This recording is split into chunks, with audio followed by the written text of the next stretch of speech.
মেজ পিসি harmonium বাজাতে ভালোবাসত, আর অপয়া নীলু দাদা ভালোবাসত মেজ পিসিকেই।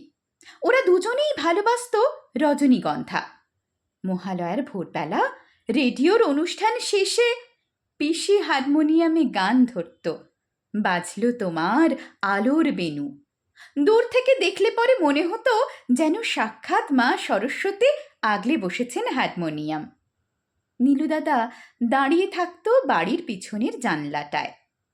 দুপুরবেলা সবার অলক্ষ্যে পিসির পড়ার ঘরে জানলা দিয়ে রেখে যেত এক গোছা রজনীগন্ধা। পিসি সেগুলো লুকিয়ে রাখতো একটা বইয়ের ভাঁজে ভাঁজে, আমি দেখেছি। তবে পাড়ার লোকে কেউই নীলু দাদাকে খুব একটা ভালোবাসত না। চাল নেই, চুলো নেই, চাকরি নেই, নিদেন পক্ষে নেই একটা গোছানো পরিবারও। সবাই বলতো নীলু দাদার মুখ দেখলে পরে নাকি দিন খারাপ যায়।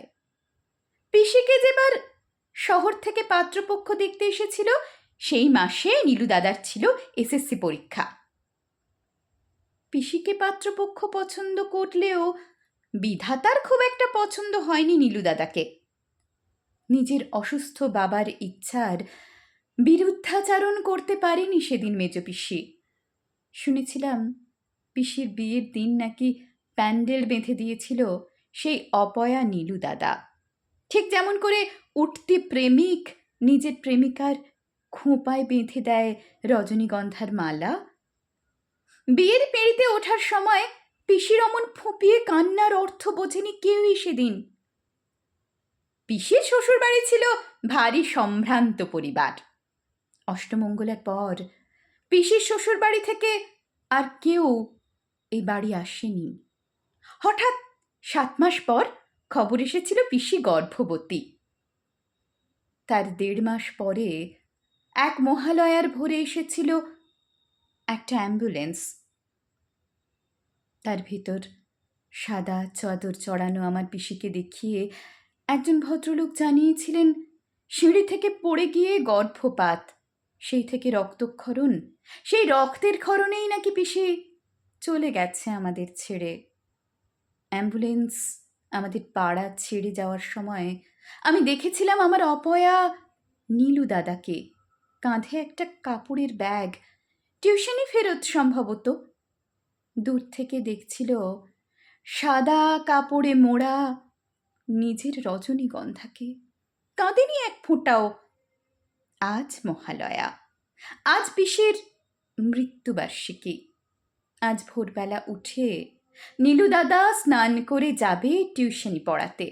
ওখান থেকে সোজা যাবে ফুলের বাজারে, একটা তাজা রজনীগন্ধার মালা কিনে তারপর সোজা নিমাইদার মিষ্টির দোকান, ওখান থেকে পিসির পছন্দের রসমালাই 1 প্যাকেট। তারপর যাবে সোজা কঙ্কালীতলা মন্দির, মায়ের পায়ে প্রণাম করে নিয়ে পরে কোপাই নদীর জলে হাত পা ধুয়ে যাবে শ্মশানের ধারে শান বাঁধানো পিসির স্মৃতিসৌধের সামনে। তারপর সৌধটা ভালো মতন পরিষ্কার করে জল দিয়ে ধুয়ে সৌধের পাশে মিষ্টির প্যাকেটখানা রেখে 1 ঘণ্টা 2 শুয়ে রইবে ওইখানেই মাথা রেখে, বিড়বিড় করে বলবে কিছু একটা। তারপর বেলা বাড়লে পরে ফেরার পথে বেখেয়ালে বোকার মতন হাসতে হাসতে সাইকেলে চেপে বাড়ি ফিরবে।